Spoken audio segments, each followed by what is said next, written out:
nome é João Poleto, eu sou flautista e saxofonista e estou aqui para conversar com vocês sobre a arte do contraponto na música brasileira. Como funciona isso?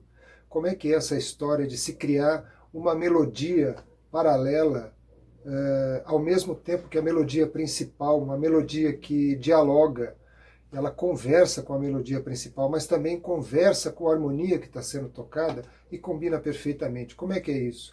Eu não estou aqui falando de arranjo, tá, gente? Um arranjo que você faz e toca na hora, pensado, escrito, não. É uma coisa improvisada. São linhas melódicas improvisadas na hora em que tem uma outra pessoa fazendo uma melodia, digamos, melodia principal, seja um cantor, uma cantora, um bandolim, um outro saxofone, e você está fazendo uma outra melodia que corre paralelo, mas combina perfeitamente. Como é que é isso? Como funciona isso, né?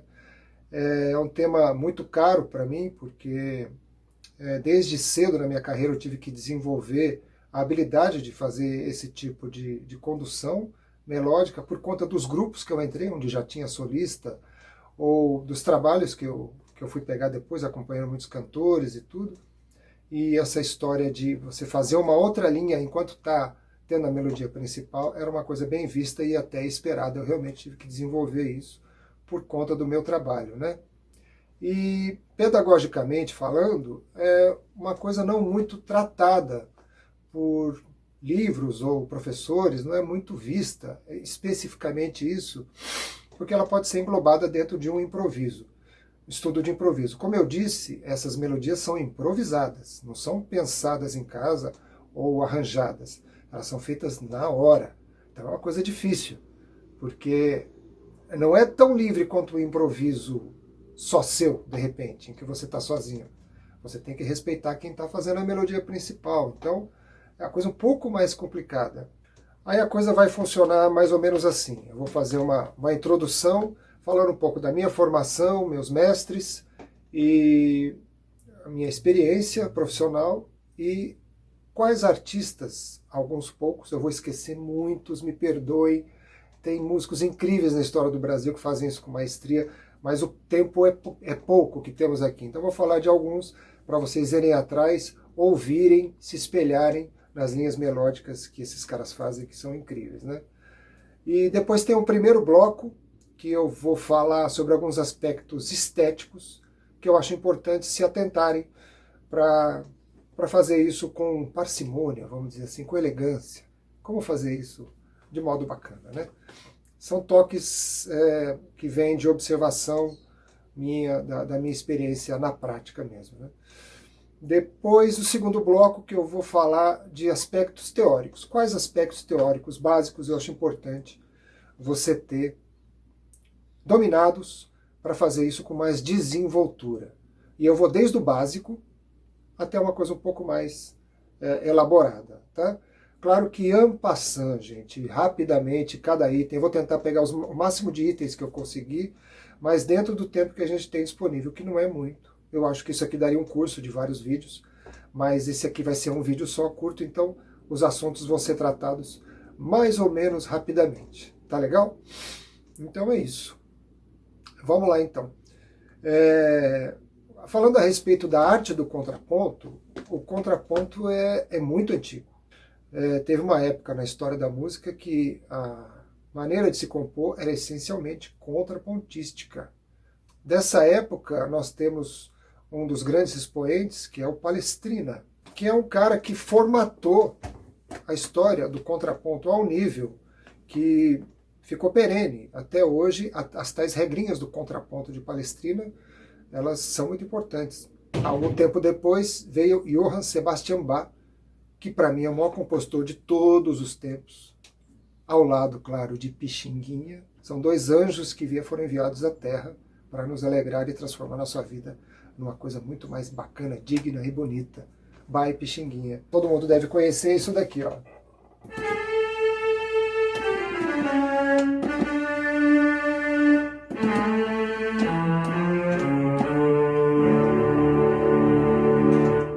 Todo mundo conhece isso, gente. Sempre teve algum filme, até grupos de rock que gravaram. Isso é Bach. Chama Toccata e Fuga em Ré menor. Maravilhoso, né? Então, Bach é muito importante na história do contraponto, né? A minha formação básica é de regional de choro. Muitos calcados naqueles regionais, famosos regionais de choro, que haviam nas rádios, década de 50, por aí. Numa época que toda rádio que se preza tinha que ter um regional de choro, que eram músicos preparadíssimos. Por quê? Eles tinham que estar postos na rádio para acompanhar qualquer cantor que viesse cantar qualquer música em qualquer tom. E sem ensaio, gente. É uma passadinha e sai gravando.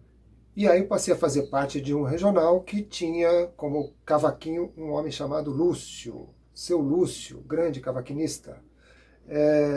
O Lúcio, ele me passava exatamente tudo o que tinha que fazer. O que é que se espera de um flautista, um solista de um regional de choro? Que ele faça, e vai acompanhar um cantor, por exemplo, que ele faça a introdução, que ele faça um solo no meio, uma parte do tema, e depois um final, caso haja necessidade. E de preferência espera-se que ele faça um floreado no meio. O que é esse floreado? É exatamente esse contraponto que a gente está falando. Depois eu entrei no grupo Bola Preta, toquei muito com o grupo Cochichando, que são grupos de choro, e toquei muito tempo na noite em lugares como Bar do Sidão, Ó do Borogodó, são casas noturnas em que a tradição era essencialmente choro e samba. E é onde eu aprendendo a fazer essas outras vozes, essas conduções paralelas, onde eu podia treinar isso mesmo, testar, fazer experiências e tudo, errar bastante, que é importante para o aprendizado. Com relação a alguns artistas, não dá para falar de todos, tem que escolher alguns, gente, é um pecado, mas infelizmente é assim. Eu vou falar rapidamente de alguns para a gente procurar a gravação e ouvir, para ver o que eles fazem, para a gente se espelhar. Então tem uma gravação muito bacana do Jacó do Bandolim, acompanhando Elisete Cardoso, na música Barracão, que é essa música aqui, ó. Ai, barracão, pendurado no morro, e pedindo socorro aos seus não sei o que. Ai, barracão. Legal isso aqui, né? O Wildo Silva adora esse acorde. Desculpem, gente, eu sempre esqueço as letras, tá? Eu sou péssimo para guardar a letra. Mas tudo bem, vamos em frente. O Jacó tem uma gravação com essa música Elisete que ele faz umas intervenções maravilhosas. Então tentem ouvir essa gravação, é lindíssimo. Outro cara que é uma referência para mim, sempre foi, bebi muito dessa fonte, é o Zé da Velha. Zé da Velha é um trombonista que tem intervenções no seu instrumento, coisas elegantíssimas. Eu sempre procurei seguir essas intervenções dele, tirando de ouvido mesmo, para entender o que ele estava fazendo. Ele tem um duo com Silvério Pontes, que é uma coisa linda, eles têm uma sinergia, uma química impressionante de fazerem, um faz o tema, o outro acompanha. Depois inverte, um vai para o tema, o outro passa a acompanhar. É uma coisa linda. Eu vou ver se tem aqui, só para mostrar rapidamente, aos pés da Santa Cruz. Só os dois tocando, olha que lindo.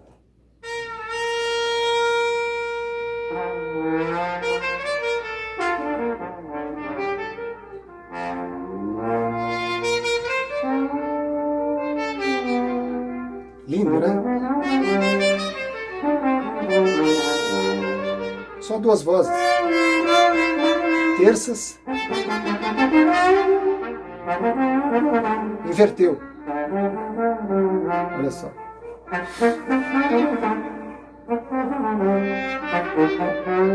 Rapidamente.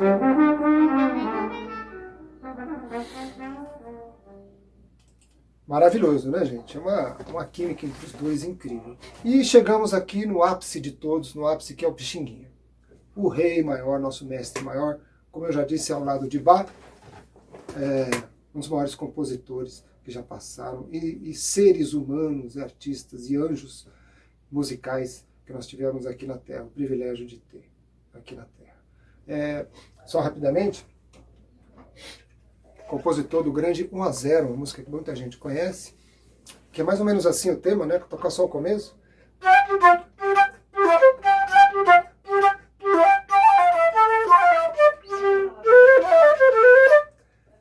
assim vai o tema. Isso daí é o tema. Maravilhoso, espetacular, swingadíssimo. Olha só o que ele fez de contraponto.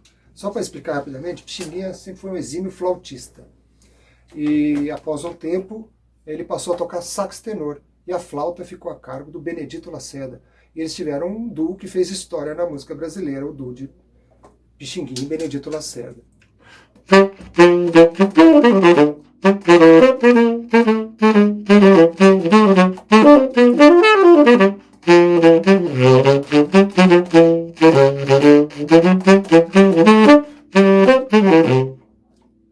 Pô, maravilhoso, né? Inacreditável. Se você pegar esse contraponto e tocar sozinho, você pensa, nossa, que música bonita, uma música linda. Ou seja, é a arte suprema do contraponto, a coisa mais refinada que já foi feita na história da música brasileira. Pixinguinha. Então agora eu vou passar para o primeiro bloco para falar sobre alguns aspectos estéticos que eu considero importantes para a gente fazer uma segunda linha, um floreio bacana na música, né? Vamos lá, do começo. Tá aqui. Ficar em segundo plano, jogar o solista ao plano principal. É claro, o foco no momento que você está fazendo o contraponto não é em você, é no solista, no cantor, na cantora. Ou ainda melhor ainda dizendo, o foco é na letra que está se cantando. Se você, com essa segunda voz, conseguir valorizar inclusive a letra que está cantando, ajudar todo mundo que está te assistindo a cantar aquela música, é porque está fazendo uma coisa bonita, né? Além disso, essa intenção de jogar o solista ao plano principal, você faz com que o cantor, a cantora ou solista, sinta-se parte integrante daquele grupo que está fazendo música.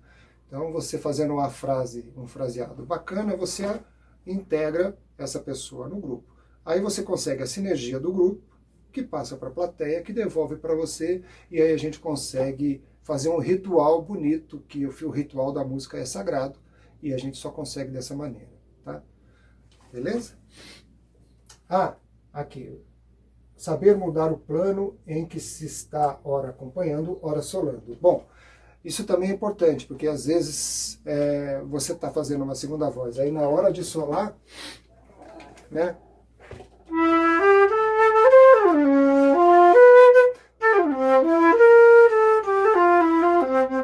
Aí vai ser na hora de solar. Você continua com esse temperamento, digamos, né?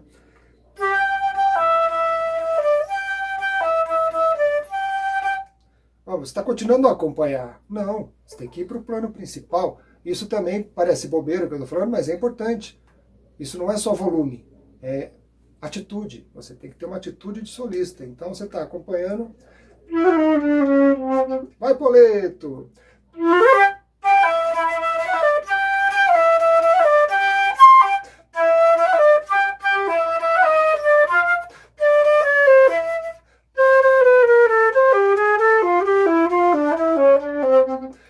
Também não é só volume, é comportamento. Tem que saber mudar o plano em que se está, tá bom? Vamos continuando. 2. Desenvolver o ouvido harmônico. Olha, isso daqui é a base de tudo que a gente está falando. O flautista, saxofone, instrumentista de sopro, ele tem muito material pedagógico no que diz respeito à sua técnica, a sonoridade, escalas, arpejos e tal. Mas não é sempre que se para estudar harmonia. Então é como se a gente treinasse muito o ouvido melódico, a gente tira qualquer melodia, mas não tem muita vivência no que se diz respeito ao ouvido harmônico, ouvir os acordes. Desenvolvam isso. Como?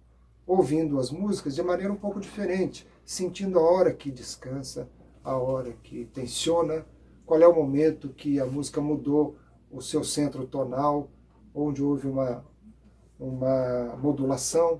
Isso são coisas que têm a ver com percepção harmônica, tá? A música está indo, está voltando.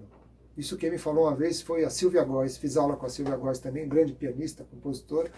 Ela dizia isso, a música é um ir e voltar, ou ela está indo ou está voltando. Ou seja, tensão, relaxamento, tá? São as funções dos acordes. Aquele acorde serve para quê? Então a gente começa a tentar ter esse ouvido. Tocar um instrumento harmônico ajuda. Violão, piano, acordeon.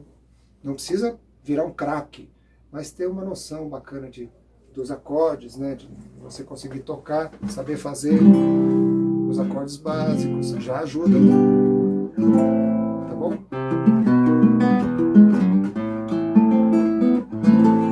Pode ajudar você a sentir a verticalidade, não nota por nota, mas o bloco sonoro, tá? Claro, estudar em casa a harmonia das músicas, isso não tem muito o que fazer, tá certo? Tem que estudar essas harmonias todas. Eu lembro que eu ouvi uma música, uma das primeiras que eu estudei, foi Mascarada. Olha que música linda.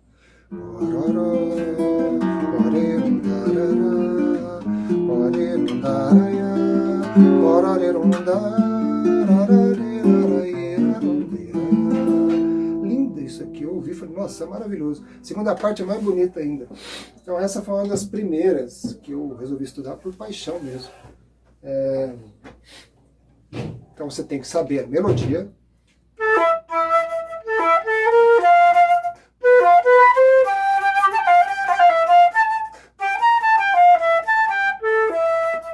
Né? E saber a harmonia, e saber fazer harmonia na flauta.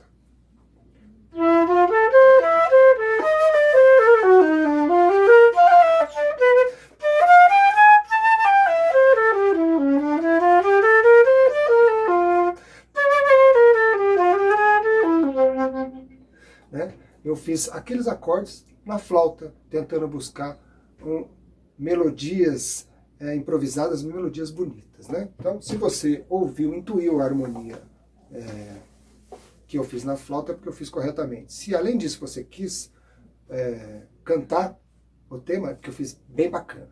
Fotografar a harmonia também é uma dica da Silvia Góes, que é o seguinte: se você não conhece uma música, o cara vai cantar uma música que você não conhece, como é que faz? Você deixa ele cantar uma primeira vez e vai se concentrando na harmonia, se possível na melodia, mas principalmente na harmonia, que é ela que vai te salvar ali numa situação de improviso ou coisa assim. Ela dizia que era como fotografar a harmonia, tirar uma foto da harmonia. Tá? Continuando. Aqui, uma boa segunda voz ajuda o cantor a afinar melhor. Essa coisa de deixar o cantor confortável também tem a ver com isso. Você ajuda ele a afinar algumas passagens que são um pouco mais complicadas, né? No seu fraseado. Às vezes cai bem até você repetir a melodia principal, fazer em uníssono.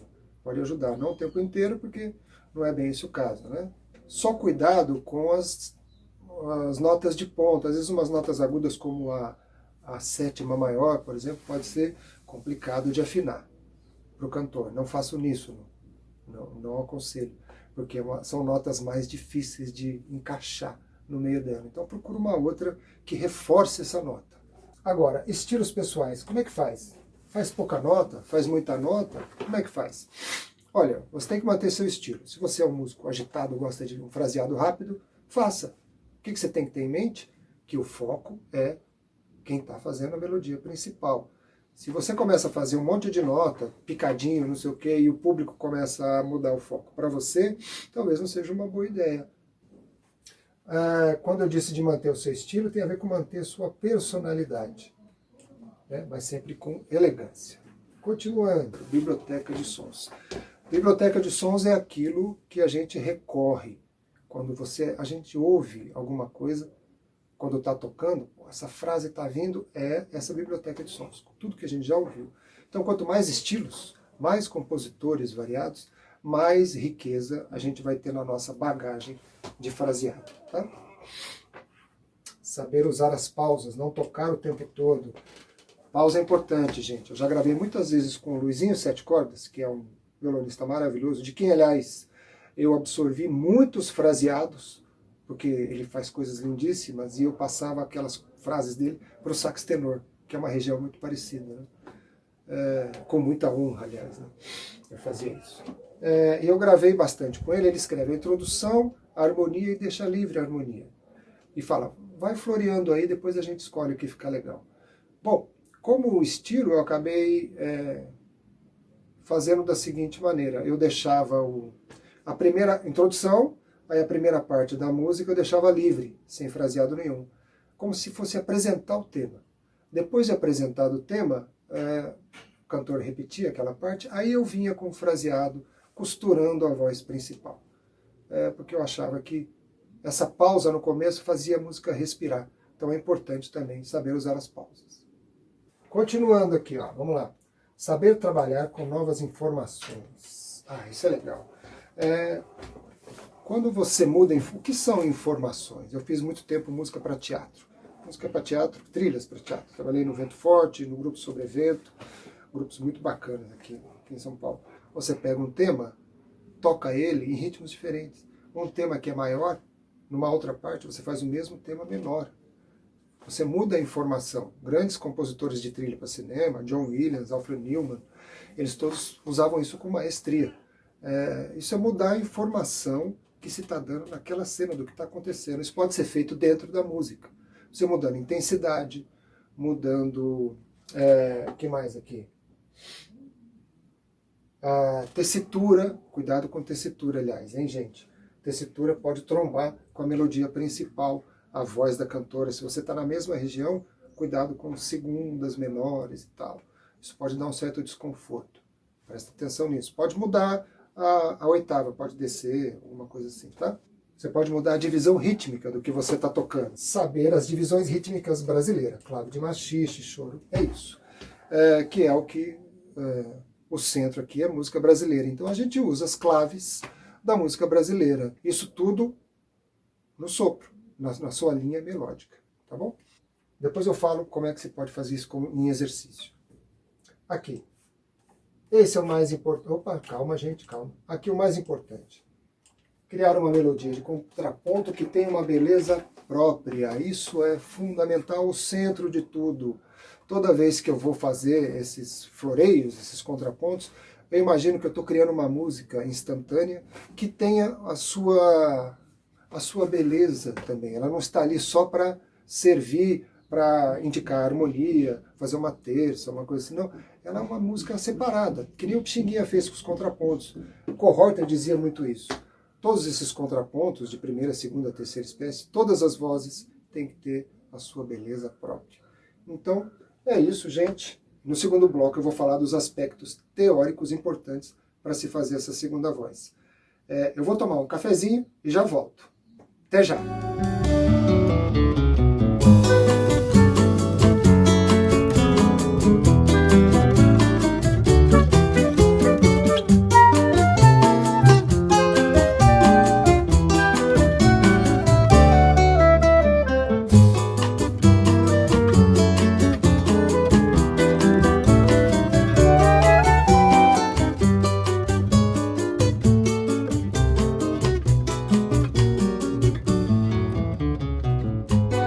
Olá a todos, damos um break rápido, um cafezinho maravilhoso. Estamos de volta aqui para apresentar para vocês o segundo bloco dessa aula. A gente vai falar agora sobre alguns aspectos teóricos que eu acho importantes para se fazer contraponto em música brasileira com mais desenvoltura. Vamos lá. Só lembrando que é possível fazer tudo isso de ouvido, sem conhecimento teórico, tá, gente? Usando a intuição, o ouvido harmônico, melódico, pode fazer isso maravilhosamente.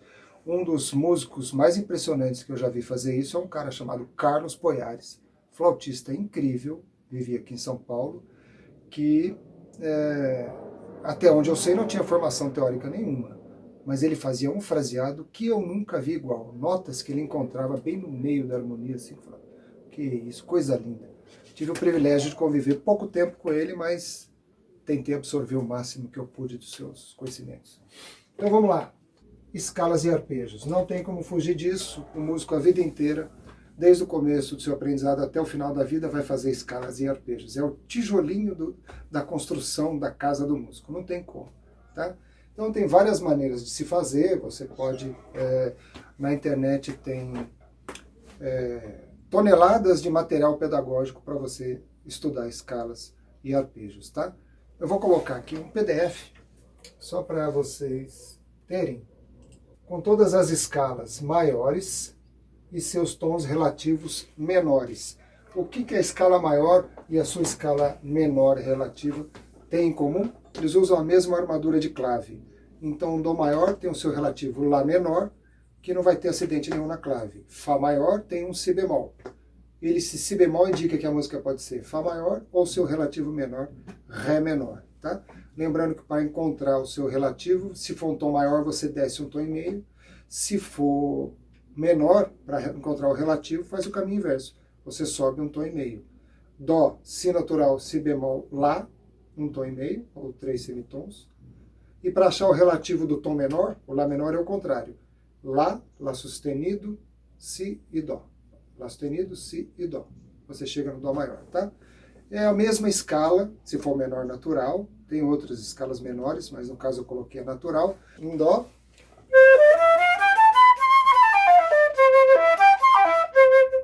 Lá menor é começando no lá. Seria...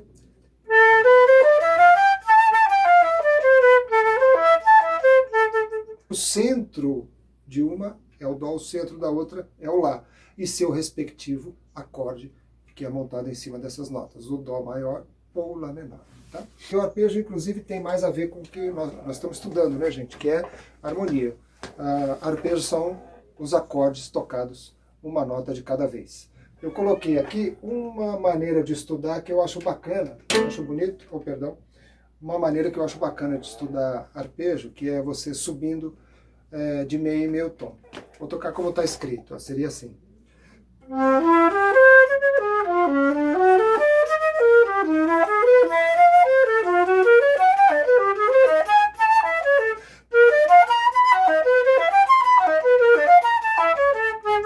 E assim por diante, tá? Toquei um pouco rápido, mas é legal estudar isso lentamente. E atentando-se sempre a que nota do arpejo você está tocando. Fundamental, terça, quinta, isso é importante, você reconhecer o que está sendo tocado. Aí você pode fazer em maior ou menor, como está aqui. Baixando a terça meio tom, tá certo? Aqui, uma maneira de estudar os arpejos que nos aproxima do nosso assunto, é estudar os arpejos em quartas. Por quê? Porque todas as músicas têm alguma progressão dentro delas, que é em quartas. Faz parte das músicas. É a coisa prática, é a música como ela é feita mesmo. Por isso que a gente já estuda em quartas.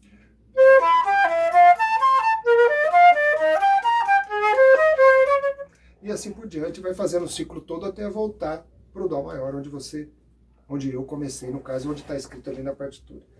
Depois pode ser feito a aproximação cromática, que aí começa a ficar um fraseado mais interessante, né?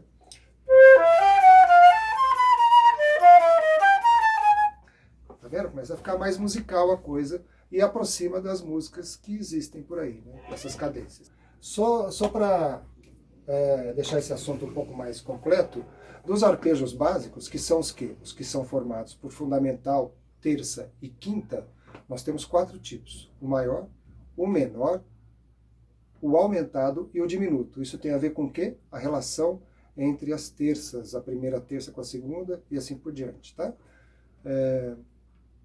O maior e o menor estavam nas folhas anteriores e aqui eu vou mostrar rapidamente os arpejos aumentados e diminutos. Aumentado é uma sequência de terças maiores, que dá esse acorde muito louco aqui, ó. Né? Parece acorde de...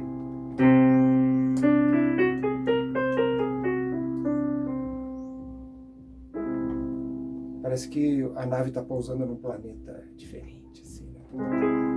E aí vem o outro, que é o diminuto, que está aqui embaixo, que é uma sequência de terças menores.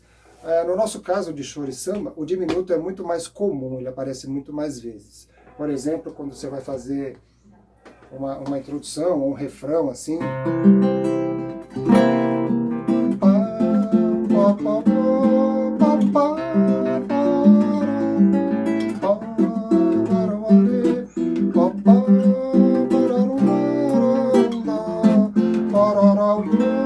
Diminuto, bonito.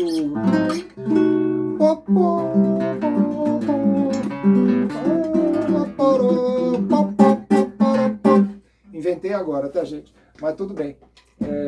Isso é muito mais comum. Aparece demais esse tipo de acorde na música popular brasileira. Então é legal ter na mão. Decora mesmo. Olha só, os arpejos aumentados, que são esses daqui, eles resultam em 4. Eles resultam em 4 arpejos. Então dá para decorar. É um que sai do dó sustenido, do ré e do mi bemol. a partir do Mi natural é repetição do primeiro. E o mesmo acontece com os diminutos. Só tem 3 arpejos diminutos que se repetem. Dó, o Dó sustenido, e o Ré, a partir do Mi bemol, já é a repetição do primeiro. Então coloca na mão, estuda mesmo. Tem várias maneiras de estudar, pode ser...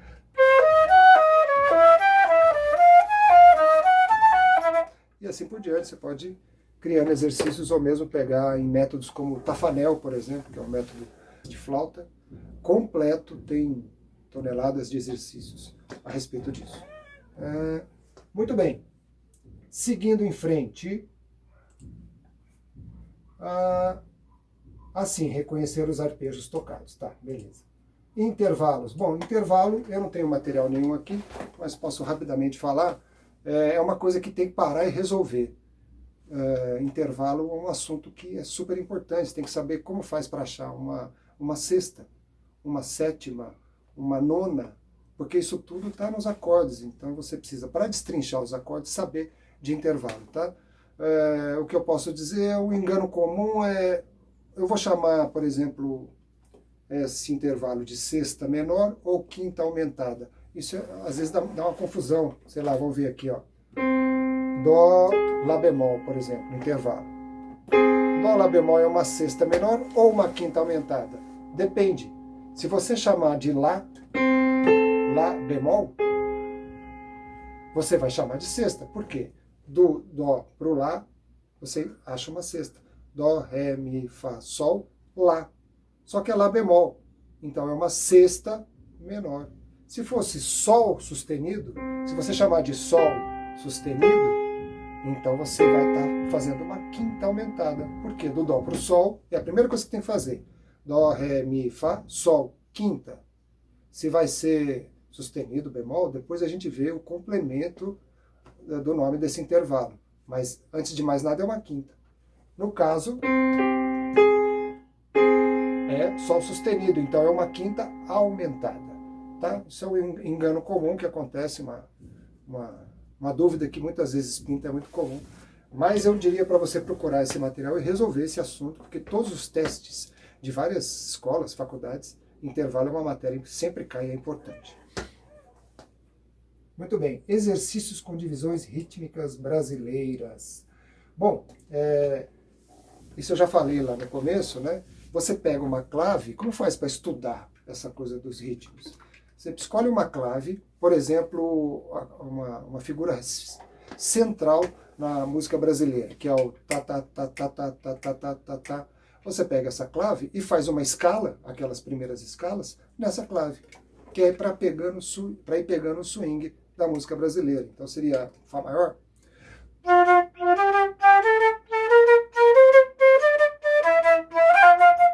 Tá?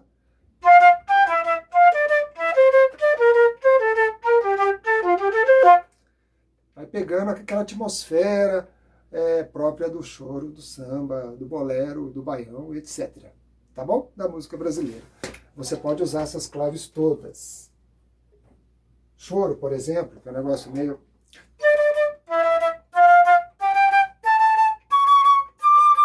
Começa até a lembrar algumas músicas, né? Sei lá, lembrei aqui do...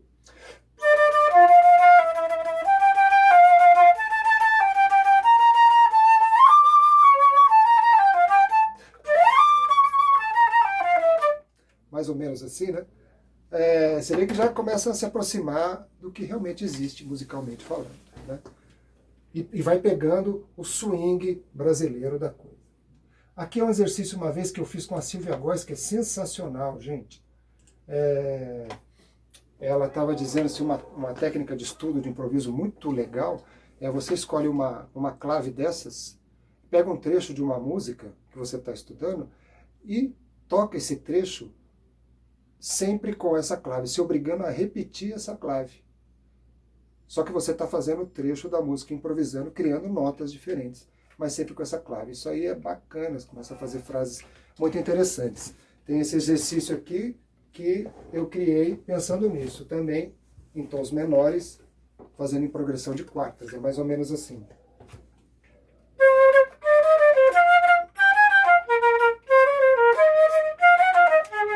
E assim por diante, tá? Que usa essa coisa do ritmo brasileiro e vai fazendo um ciclo de quartas ali. Vamos ver aqui. 4. Montagem de acordes. 3 e 4 notas do campo harmônico maior e menor. Bom, isso daqui é um conhecimento básico que eu vou passar rapidamente para vocês aqui. Ó. Muito bem. Como é que se monta os acordes dentro de um campo harmônico? O campo harmônico são os acordes que estão dentro de uma determinada tonalidade. Dó maior vai ter os acordes relativos à escala de Dó maior, ao campo harmônico de Dó maior. Dó sustenido, Ré maior, Sol menor. Cada tonalidade tem a sua sequência de acordes próprios do seu campo harmônico. Como é que a gente descobre esses acordes? Rapidamente, gente. Aqui. A gente vai fazer um empilhamento de terças para descobrir quais acordes são. Então, por exemplo, está aqui a escala de Dó maior, certo? Para achar o acorde que a gente vai fazer em cima da primeira nota, a gente vai usar a terça primeira, depois a outra terça aqui. Então você vai encontrar o Mi e depois o Sol. E você vai colocar essas notas em cima da nota Dó, o Mi e o Sol. Vai ficar fundamental terça quinta. E aí você vai fazer isso com todas as notas. A próxima nota da escala é o Ré. Você vai colocar terças em cima do Ré também. Ré, Fá, Lá, parará, parari, parará, parará, parará, e voltou para Dó maior. Tá? É assim que se encontra os acordes do campo harmônico. Mas que notas eu empilho? Por exemplo, na segunda nota, o segundo grau, Ré, eu vou colocar Ré, Fá, Lá. Mas como é que eu sei que o Fá é natural ou é Fá sustenido?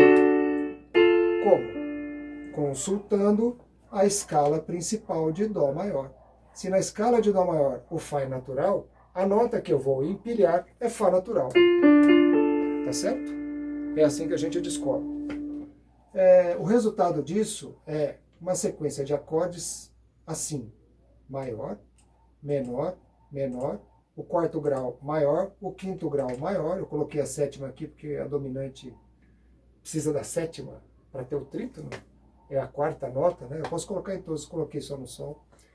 Aqui o sexto grau menor e o sétimo grau meio diminuto. Isso é a parte matemática da música. Se a escala é tom, tom, semitom, tom, tom, tom, semitom, o resultado dos acordes vai ser sempre o mesmo. Então, se você mantiver a escala, essa divisão, ok? Experimente fazer, experimente tentar fazer em outros graus da escala, todos os tons. Coloquei aqui até o Si, que é tudo, né, na verdade. Monte esses mesmos acordes com as notas de outras escalas, para a gente descobrir quais são os acordes. Isso é um bom exercício. Depois de montado, tem maneiras de se estudar o campo harmônico. É muito importante a gente estudar o campo harmônico. Depois que você descobriu isso, você pega o seu instrumento e estuda essa cadência que a gente descobriu. Na flauta, no sax, você vai tocar nota por nota.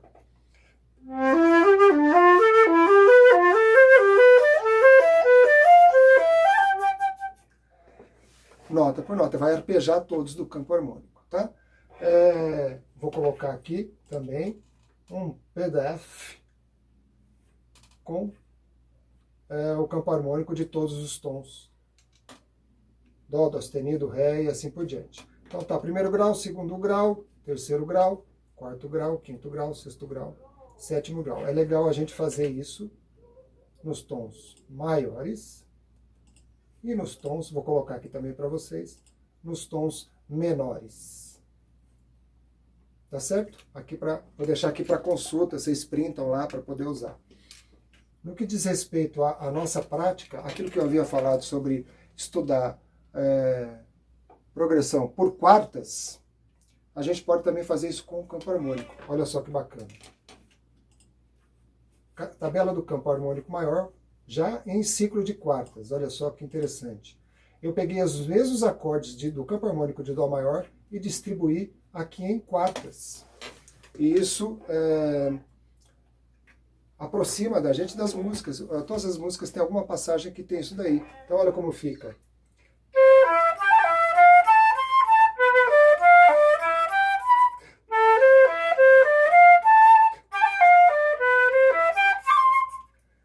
estou tocando uma música, né? Mas é o campo harmônico tocado em ciclo de quartas. Isso é um ótimo exercício, tá? Aqui está do maior e do menor, que é até mais interessante. Olha só o menor como fica. Vou tocar, por exemplo, o primeiro, dó menor.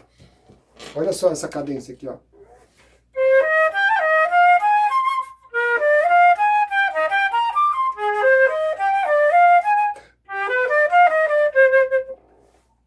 Isso aí, gente, tem várias músicas que tem essa sequência inteirinha. Quer ver? Se eu fizer aqui no violão, ó, dó menor.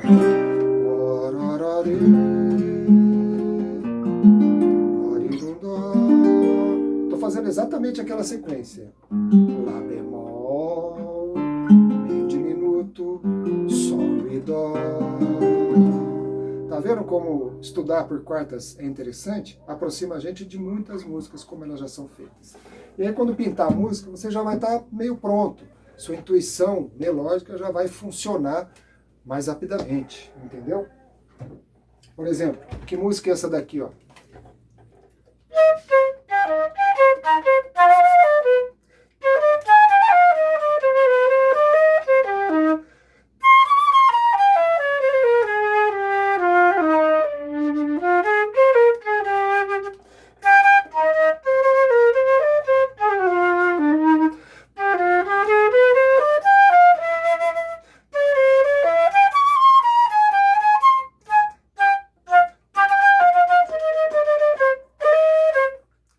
A que será que se destina? Barabara.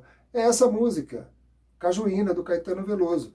Eu fiz pequena variaçãozinha aqui, mais ou menos esse caminho do campo harmônico em menor, tá? Então, estudem isso desta maneira em quartas, que é muito proveitoso para a gente. Continuando, como estudar a harmonia das músicas, né? Como é que a gente faz? Aqui não tem muito jeito, você tem que estudar mesmo acorde por acorde, tá? Isso eu lembro que foi o Rui Weber que me ensinou. Você tem que pegar os acordes de uma música e tocá-los nota por nota. Então aqui tem uma sequência interessante, ó. Reconhecer movimentos de tensão e repouso, tal, que é a função dos acordes, tal. Aqui, arpejar todos os acordes. Como é que faz isso? Você pega uma sequência, dó, lá com sétima, ré menor, sol com sétima, e arpeja todos. Então, isso que eu falei, por exemplo, fica assim.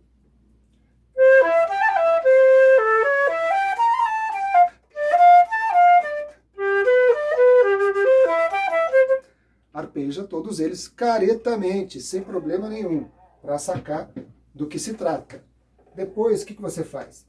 Toca só as terças e sétimas dessas notas, porque são as notas que definem se o acorde é maior, menor, se ele é um acorde de repouso ou um acorde de tensão dominante. São as terças e as sétimas. Então, disso que eu fiz, se eu pegar só a terça,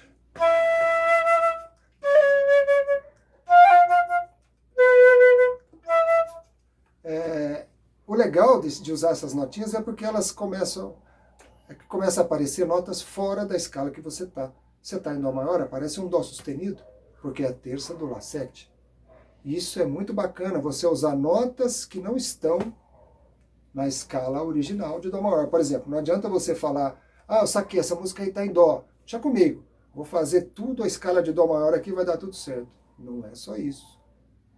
Se você usar as terças e sétimas, você vai ver que isso começa a proporcionar notinhas mais interessantes que enriquecem o seu vocabulário musical. Depois, essa sequência de acordes, você faz uma linha com uma nota para acorde, 2 notas por cada acorde, 3, 4 notas por cada acorde. E você vai se obrigando a, com isso, criar as pequenas melodias que você tanto busca para fazer esse acompanhamento. Aos pouquinhos, além dessas notas do arpejo, você pode colocar um pouco de melodia. Se você começar a misturar o arpejo do acorde com uma melodia no outro acorde, você vai começar a enriquecer o discurso. Colocando notas de passagens, cromatismo, suspensões. Suspensão o que é? Você coloca uma nota fora do acorde, mas depois descansa na nota dele, com a intenção do acorde que está rolando, claro, né? Até conseguir fazer uma linha livre, misturando melodias e arpejos. Eu escrevo arpejo com A, tá, gente? Sem H. Sempre tive essa dúvida. Como eu acho mais brasileiro, sem H, eu coloco assim, mas não tenho tanta certeza se está certo. Mas tudo bem. Deixa eu dar um exemplo aqui, ó. Como é que a gente estuda isso? Coloquei aqui uma parte da música O Mundo é Moinho do Cartola. Os acordes estão aqui.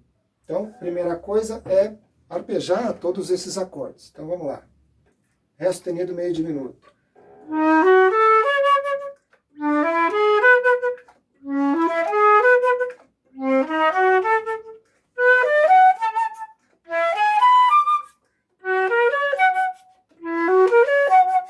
E aí repete, vai arpejando nota por nota, mesmo para não ter dúvida do que eles são feitos, esses acordes, tá?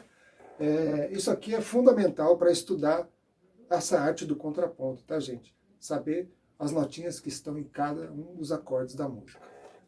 Dá trabalho, mas funciona, é muito importante. Então, por exemplo, depois disso que você mapeou, procura tocar as terças e as sétimas. Uma sequência de terças aqui seria...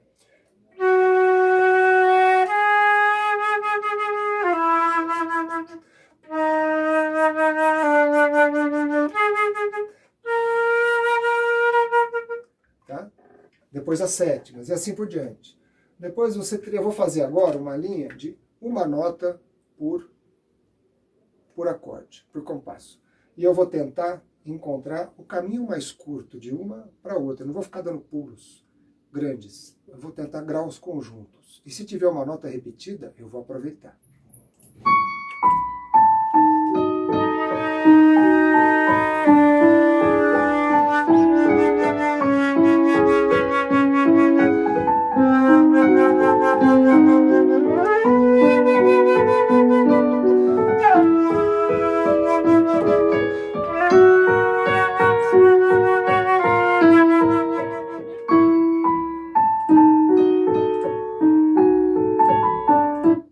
Legal, né? Eu fiz a fundamental, já funciona pra caramba. Mas como o violão já está fazendo isso, eu posso procurar começar em outra nota. Então, eu vou fazer a metade começando na terça, por exemplo. E vou buscando notas ali perto e vou começar a frasear um pouquinho mais usando notas da escala. Tá? Oh, meu Deus. Só usando notas dos acordes. Olha que bacana fica.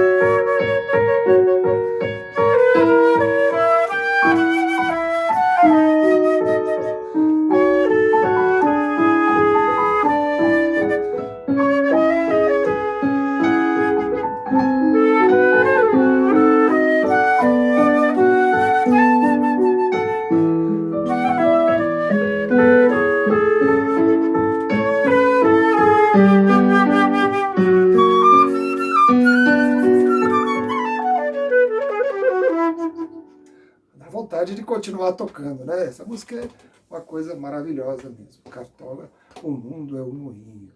Bom, essa é a segunda parte da música, aquele ouça-me bem, amor, preste atenção, o mundo é um moinho, né? E que é uma harmonia um pouco mais rebuscada.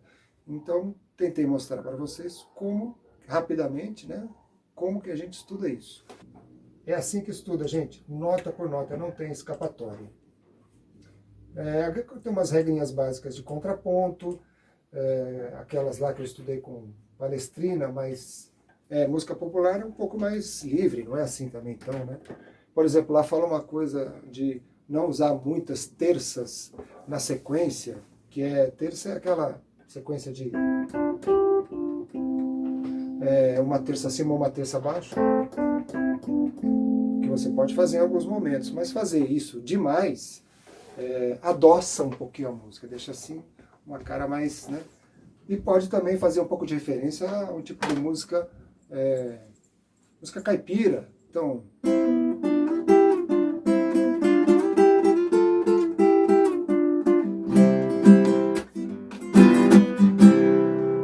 que é uma coisa mais, pode remeter a isso, que é lindo, maravilhoso, mas não pode abusar de terças na sequência, né? Assim como não pode-se abusar de quartas na sequência ou quintas paralelas. O movimento para o mesmo lugar, né? Está tudo subindo. Deixa eu colocar piano. Você fizer isso uma outra nota em quartas, ó, fica um pouco duro, né? Um intervalo duro, quarta justa ou mesmo quinta. Opa, desculpa.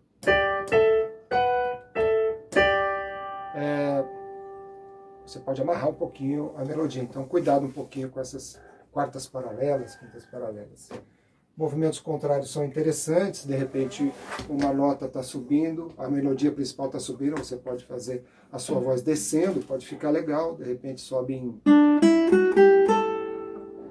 Mi, Fá, Sol, Lá, você pode fazer a sua descendo Si bemol, Lá, Sol, não, Si bemol, Lá, Sol, Fá. Elas juntas ficariam assim. Bonito, né? Isso é interessante, movimentos contrários, pode funcionar bem. Terça paralela, já falei. Manter a mesma nota entre dois acordes. Por exemplo, tem uma sequência aqui, você está notando que a nota tem uma nota que se repete, aproveita essa nota, pode ficar interessante. Fica repetindo ela, por exemplo, aqui, uma sequência assim, Si menor, eu vou tentar repetir o Fá sustenido, né? Como se eu estivesse no instrumento acompanhando uma outra melodia, sei lá. Fá, Fá, Fá, Fá, Fá, Fá, Mi mudou, Mi,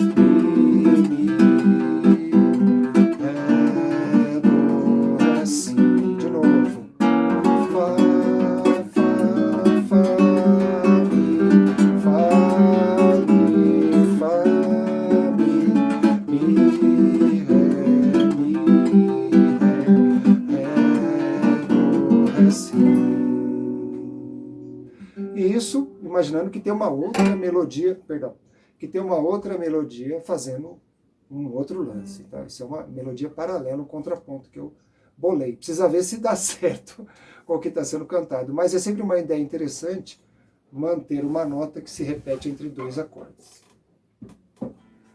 Continuando, aqui tem umas coisinhas básicas, importantes, interessantes. Quando você está fazendo a sétima de um acorde de dominante, toca sétima, sétima é Si bemol, certo? Do, Mi, Sol, Si, sétima. Ao resolver em Fá, você vai descer esse Si bemol, essa sétima, para a terça do Fá. O Si bemol resolve no Lá, que é a terça do Fá. Fica Si bemol, Lá. E se for Fá menor, a mesma coisa, a terça é o Lá bemol. Então fica a mesma sétima, né? Si bemol, Lá bemol. Um outro movimento é a terça desse acorde dominante, que é o Mi, resolve na fundamental do próximo acorde, que é o Fá. Mi, Fá. Tá bom? Ou menor, mesma coisa. Mi, a nota, tô cantando a nota, toco um sétimo. Mi, Fá. Mesmo movimento. Os dois juntos ficariam... bonito, né? Ou Fá menor. Tá legal? Esses são movimentos muito bacanas de vozes. Si bemol, sétima desce para a terça e a terça sobe para a oitava. Tá legal? E claro que isso tudo prestando atenção na voz principal para não chocar intervalos de segunda, de quartas, mas que causam certo desconforto, tá bom? Agora aqui, conhecer e tirar a introdução de várias músicas e saber sonar o tema. Gente, tem introduções que são maravilhosas, né? Que vale a pena saber. Você pode criar uma na hora, que é que é, por exemplo, esse outro aqui, ó, fazer uma chapinha. Isso daqui é uma introdução que você cria na hora. Mas tem introduções que são maravilhosas. Por exemplo, lembrei uma aqui, ó, do João Nogueira.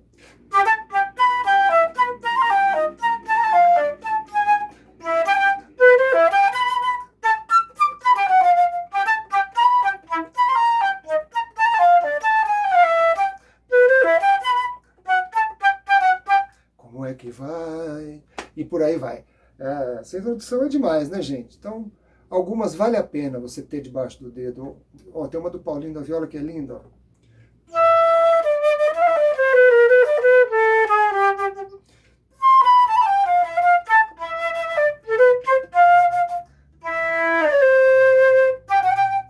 Canto pra dizer que no meu coração...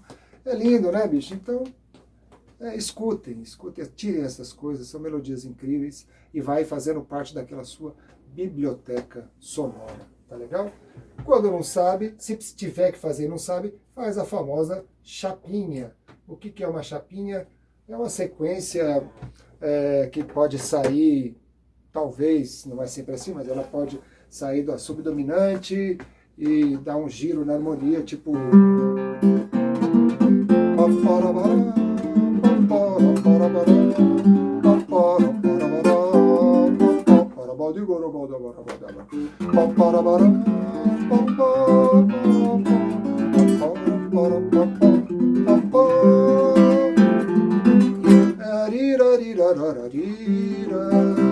Sei lá, alguma coisa assim. Você cria na hora essas coisas em cima de uma determinada sequência de acordes, tá? Pode ser essa que eu fiz, mas alguma outra que você combinar na hora com o pessoal da harmonia.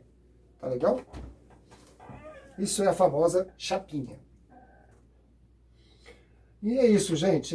Chegamos ao final aqui. E o mais importante aqui de tudo, deixa eu colocar grandão, é você fazer tudo isso, mas procurando sua voz interior, para você consolidar seu estilo. Por que isso é legal? Porque você tem que descobrir a sua voz. Quem é você que está tocando? A sua verdade na música.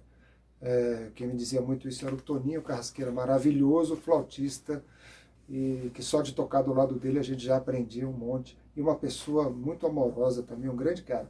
Ele dizia isso, você tem que encontrar a sua voz interior no seu instrumento. De forma que quando alguém ouça no rádio, um CD, alguma coisa assim, a pessoa identifique. Olha lá quem está tocando. É o Wildo Silva, é o Alexandre Ribeiro, o Vitor Lopes. Essa gaita é o Vitor... Olha esse pandeiro, é da Roberta Valente. Eu conheço esse violão aí, é o Jean Corrêa. Isso é muito bacana, gente. Isso é um estilo, você consolida o seu estilo, tá? Então, atentem-se a isso. Espero que vocês tenham gostado. É muito assunto. Prometo gravar um vídeo, mais vídeos falando sobre isso e destrinchando esse assunto todo. Tá legal? Muito obrigado, gente. Até a próxima. Abraço a todos.